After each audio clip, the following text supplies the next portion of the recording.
I'm Nika Waters, and welcome to Tasty Thursday. Today we're talking about brining. Probably you've heard about brining, probably you've wondered about brining, you have no idea what it is, why you would do it, how you would do it, what the benefits are. Aren't we supposed to stay away from salt anyway?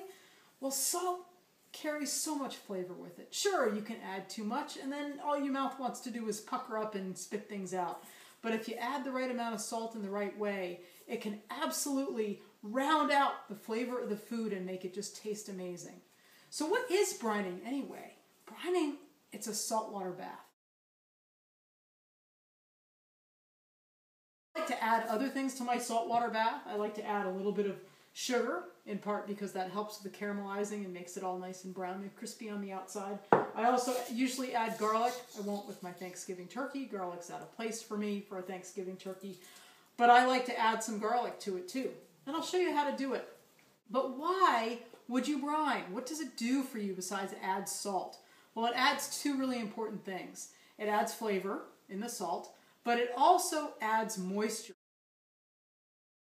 If you have never brined before and you like to grill, there is something magic about brining pork chops or chicken breasts and doing them on the grill, and you will be absolutely astounded by how moist and juicy and flavorful your meat is when you do it that way.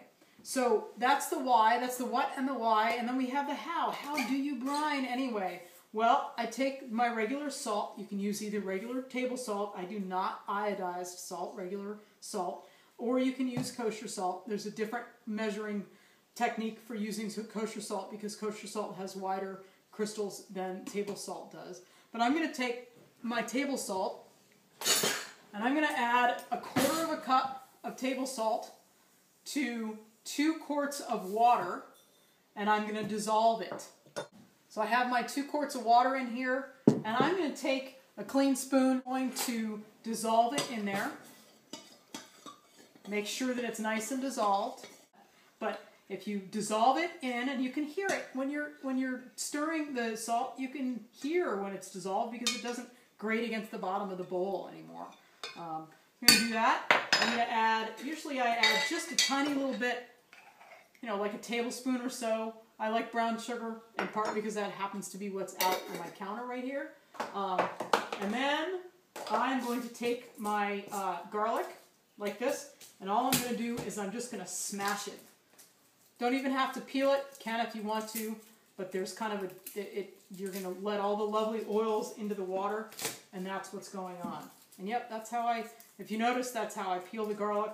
And there it goes. And I have a couple pounds of chicken breasts, boneless chicken thighs right here.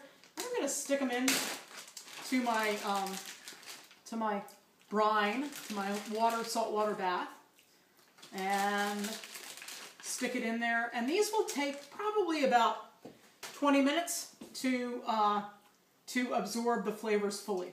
And that's all I'm going to leave them in there for. If you have pieces that have bones in them, they're going to take longer. If you have pieces that are whole, like a whole turkey, we'll take a little bit more salt in the water, and it will take up to 4 or 5 hours. You don't want to leave it in there a whole lot longer because then it just gets too salty.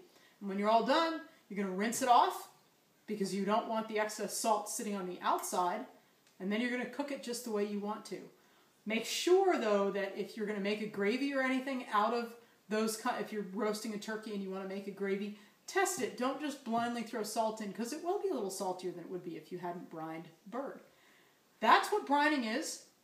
It's a very fast, cheap, easy way to add a lot of flavor and moisture to your holiday meals, backyard barbecue meals, anything like that. You don't have to go spend $7 on a brining kit. All you need is 50 cents worth of salt, some water, and a container, and you're good to go. Happy, happy, tasty Thursday.